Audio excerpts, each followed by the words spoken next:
Top no rádio.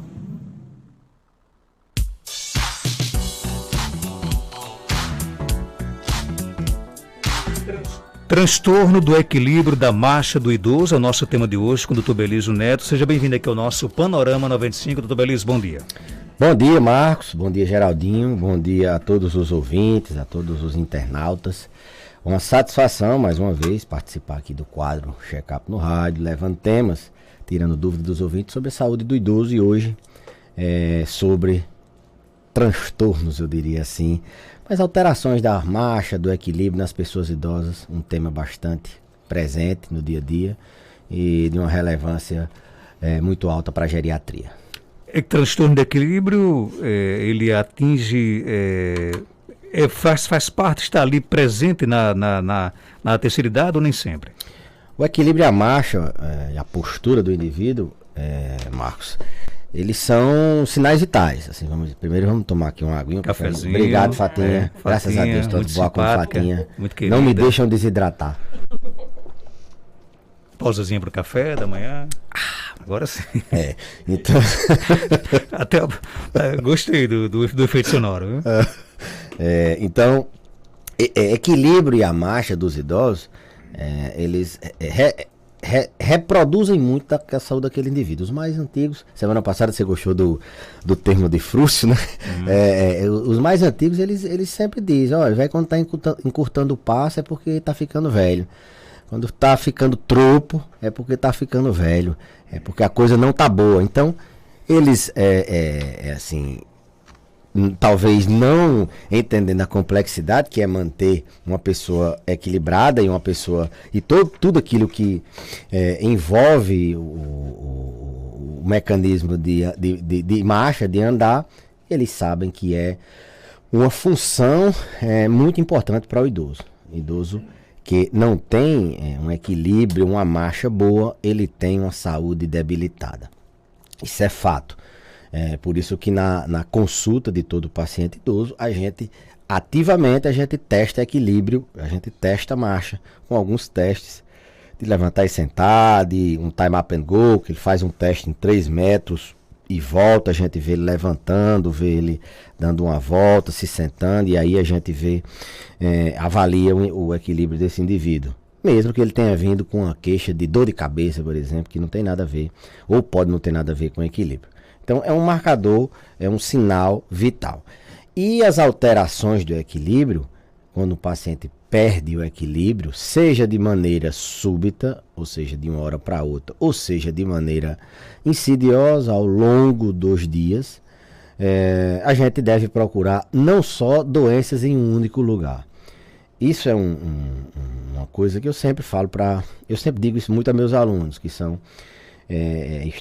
assim, ávidos por um diagnóstico único para explicar doenças na clínica médica e até mesmo nos indivíduos idosos. Eu sempre digo para ele, olha, idoso a gente dificilmente tem uma queixa que represente só uma doença. Geralmente tem mais de uma coisa associada àquele sintoma.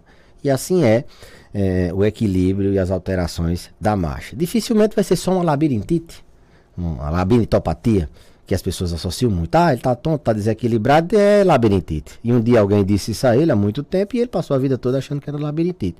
E quando a gente vai avaliar, primeiro o paciente não tem a labirintite, ele tem alterações de equilíbrio relacionadas a diversos outros órgãos e sistemas. Ele tem a alteração do equilíbrio dele porque o pé dele tem uma deformidade da artrose e a base de equilíbrio dele está alterada.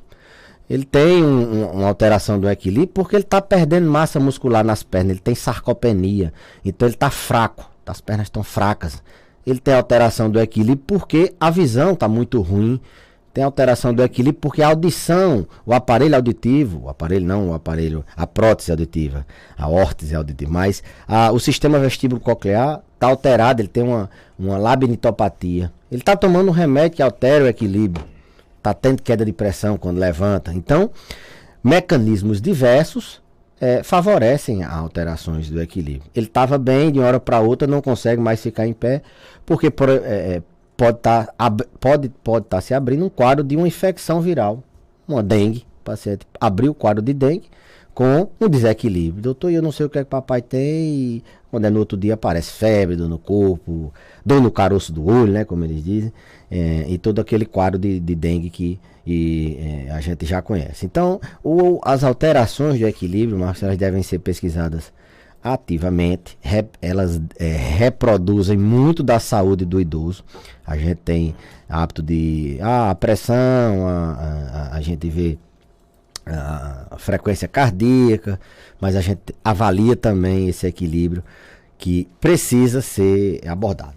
Ele diz muito sobre a saúde dos indivíduos. E abordar uma queixa dessa, Marcos, muitas vezes a gente vai como se você estivesse pintando um carro novo. Você vai ajeitando, vai soldando aquele ferrugem, vai passando ali uma massa, vai lixando e vai deixando aquele carro novo. Não adianta, não existe esse remédio, eu estou com um problema de equilíbrio, você identifica várias causas e um remédio vai resolver tudo, não. É você tratar aquela força muscular, fazer fortalecimento, é você ajeitar a visão, é você tirar aquele medicamento que está induzindo ele a desequilibrar, é tratar as doenças circulatórias nas pernas que fazem ele perder o equilíbrio, é você tratar a a labirintopatias que ele tenha, você verificar se ele tem hipotensão ortostática, queda de pressão, e você tratar essa queda de pressão. Então você vai tratando, apagando o incêndio em todas as áreas para você. Esse é o trabalho do geriatra, não é vir passar um remédio e achar que ele vai ficar bom, não. Esse trabalho do geriatra, por isso que eu sempre digo, são intervenções muitas vezes que passam despercebido. Uma queda mata o idoso, né? A gente não vê falar, a causa da queda foi problemas do equilíbrio. A gente não vê falar ninguém, não, eu vou prevenir, dizer que não. A gente vê falar, previne taxa alta para evitar o infarto, que é o que mata. Controla a pressão. Se a gente, é como se eu tivesse tratando os fatores de risco, assim como trata os fatores de risco para o coração. Você não vai baixando a pressão, controlando o peso, diminuindo as taxas, do mesmo jeito. Você vai tratando a visão, você vai fortalecendo as pernas, vai vendo o que é que ele tem de deformidade, coloca um dispositivo auxiliar, muitas vezes uma bengala ou um andajá, e aí a gente vai diminuindo o risco daquele paciente ter um evento catastrófico, que é a queda e a fratura. Então, essa é a diferença que a geriatria faz em um transtorno de equilíbrio num paciente idoso. Ouvindo pergunta aqui, existem formas, de preferência, exercícios que melhoram a marcha de um idoso ou não? Existem sim treinos específicos para trabalhar marcha, para trabalhar equilíbrio, mas como eu falei, é um complexo de várias coisas que essa marcha, esse equilíbrio, ele vai depender de fortalecimento, vai depender de resistência, vai depender de isometria, vai depender de várias coisas, vai depender da condição clínica do paciente. Você não vai fazer para todo mundo o mesmo treino de marcha e de equilíbrio. Isso eu estou falando, mas quem faz isso é o fisioterapeuta, quem faz isso é o educador físico. Eles não vão fazer uma receita de bolo para todo mundo. Eu vou fazer isso aqui, esse treino de marcha, não. Se é um paciente que tem uma determinada, por exemplo, tem uma osteoartrose de joelho grave, que não consegue andar, deambular, esse treino de marcha dele vai ter que ser diferente, talvez dentro de uma piscina, talvez de uma forma diferente. Então, é individualizado. Então, sim, existem exercícios, existem treinos específicos para trabalhar marcha, equilíbrio. Um exercício que trabalha bem isso, nas várias dimensões, é o Pilates. O Pilates ele tem essa abordagem de treino de equilíbrio também, mas pode-se fazer um treino mais específico. Hoje em dia, com a internet, a gente passou pela pandemia, existem fisioterapeutas, educadores físicos que podem até fazer de maneira remota uma espécie de consultoria, supervisão, e até estimula os profissionais da educação física e da fisioterapia a fazerem mais isso. Eu sinto muita falta que as pessoas não têm o transporte para ir para a clínica, ou muitas vezes moram numa cidade distante, ou moram num bairro distante, mas eles podem sim pagar uma consultoria, ou esse profissional fazer isso de maneira remota, supervisionar ali os exercícios. Geralmente tem um cuidador que pode fazer, e isso seria uma quebra nessa barreira, nessa dificuldade de se reabilitar idosos com transtornos do equilíbrio e da marcha. Quando um idoso tem crise de depressão, todas as doenças vêm juntas, A minha, certamente minha mãe, né, quando fica assim, não dorme, não come, desequilibra e tudo que o senhor possa imaginar. E aí? Quem comanda o nosso organismo, os comandos centrais vêm do centro, vem da mente, vem do cérebro. Se essa não está funcionando bem, tudo pode, isso grosseiramente resumindo, né?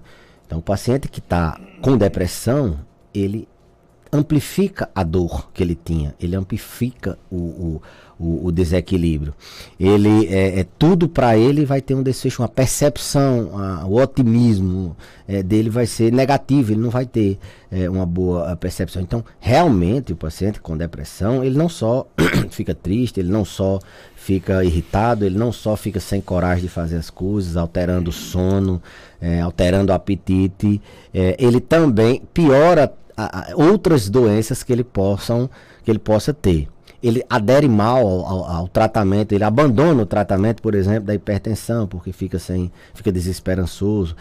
Então, eles aumentam muito o risco de piorarem outras doenças e aparecem outros sintomas por causa disso, porque a doença, o transtorno depressivo maior, traz consigo esse rol de sintomas e esse rol de consequências dela. Muitas vezes a gente não percebe isso, o idoso fica isolado, calado, a família só percebe que ele está isolado, enquanto está ali, não está dando trabalho, mas ele parou de tomar o remédio, ele parou de fazer atividade física, que é o remédio também, ele não tem mais a motivação para se socializar, então isso vai adoecendo ele em todas as outras áreas, no coração, para de beber água, altera o rim, o estresse diminui a imunidade, ele tem gripe, infecção, covid, a falta de motivação para andar, altera o equilíbrio, ele cai, sofre uma queda e fratura, então pode ser a ponta do iceberg, uma queixa que não tem muita relação com outras coisas, uma queixa simplesmente de que ele está tá se isolando e você por trás tem uma depressão que altera diversas outras áreas do organismo. Abraço aqui a nossa ouvinte Nina de Dió, lá em Jardim do Seridó. Cuidado com o que vocês falam com o Dr. Belize. Minha mãe toma partido por ele, olha aí. Graças a Deus nós temos pacientes. Vale para Geraldinho, né? Graças a Deus nós temos pacientes que nos defendem. E ela pergunta, doutor Belize, o homem também pode fazer densitometria óssea? Pode, e mandar um abraço para ela aí, viu? Pode sim, Marcos. O que é recomendado é que a partir de 70 anos os homens façam a densitometria como forma de rastrear a doença osteoporose, que a gente sabe que é uma doença silenciosa, que tem uma incidência muito maior nos idosos. O osso ele vai envelhecendo, ele vai ficando oco. É maior nas mulheres, principalmente depois da menopausa, mas os idosos também, do sexo masculino, também fraturam, também tem osteoporose. As mulheres devem fazer essa densitometria antes, 65, e os homens aos 70. Isso se não tiver nenhuma indicação que antecipe isso. Você pode pedir na suspeita. A osteoporose não é só idade. O paciente está diminuindo muito a altura dele, ele está aumentando a curvatura das costas, né? Aumento da cifose dorsal. Ele está com indícios, fez um raio-x, tem ali um mal, tem uma densidade óssea frágil assim no raio-x, às vezes tem uma fratura em acunhamento em alguma vértebra da coluna, algum indício de osteoporose. Você pode dar esse diagnóstico e suspeitar mesmo antes dos 70 anos, mas uma recomendação assim, internacional, que todo idoso do sexo masculino aos 70 deve fazer uma densitometria óssea visando prevenção e busca ativa da osteoporose, que é uma das causas de fratura. As quedas são outras. Tem mais perguntas. Doutor Belize, meu esposo tem 50 anos, agora apareceu uma tontura do nada. Ele fez exames de rotina e a glicose deu 116. Ele tem o ouvido perdido devido a um acidente. Queria saber o que podemos fazer, né? E o médico pediu para repetir a glicose. Assim, como eu falei, são assim, várias nuances que podem desencadear no desequilíbrio. Agora sim, uma tontura súbita de uma hora para outra, num paciente que tem uma doença no ouvido, a gente tem que pensar, logicamente, que o ouvido é a parte do organismo, principalmente o ouvido interno, que é responsável pelo nosso equilíbrio, né? Ele tem ali uma circulação, ele tem ali terminações nervosas que percebem o movimento da cabeça, e dependendo do movimento, se a cabeça pende para um lado, ele tenta aprumar o corpo para o outro lado. Então quem percebe esse movimento é o ouvido. Então doenças nessa região podem sim estar associadas com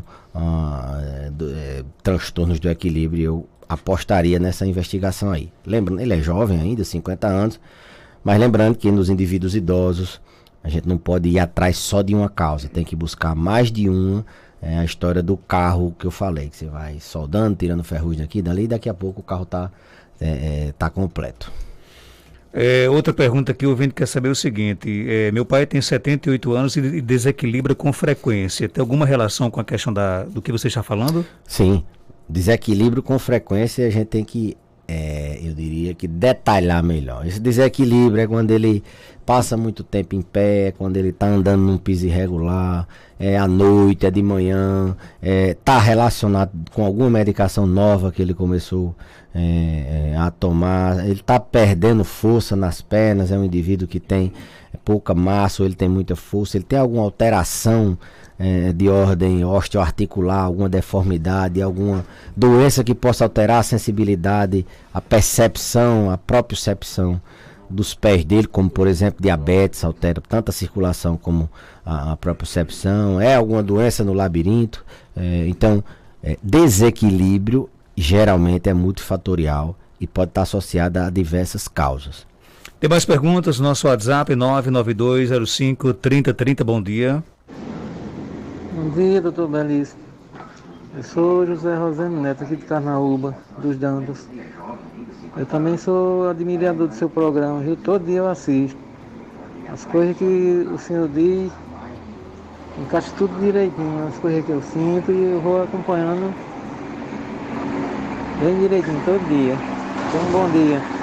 Um abraço, acho que é Rosane Dantas, de Carnaúba dos Dantas, né? Mandar um abraço para todo mundo, audiência grande lá em Carnaúba, e dizer que, assim, a gente fica muito feliz que o objetivo é exatamente esse, é fazer com que as pessoas vão utilizando uma fala ou outra e colocando na sua vida essa prática, essa informação de saúde nos idosos. Se encaixa porque provavelmente ele já deve estar, ela ou ele, como é o nome da pessoa?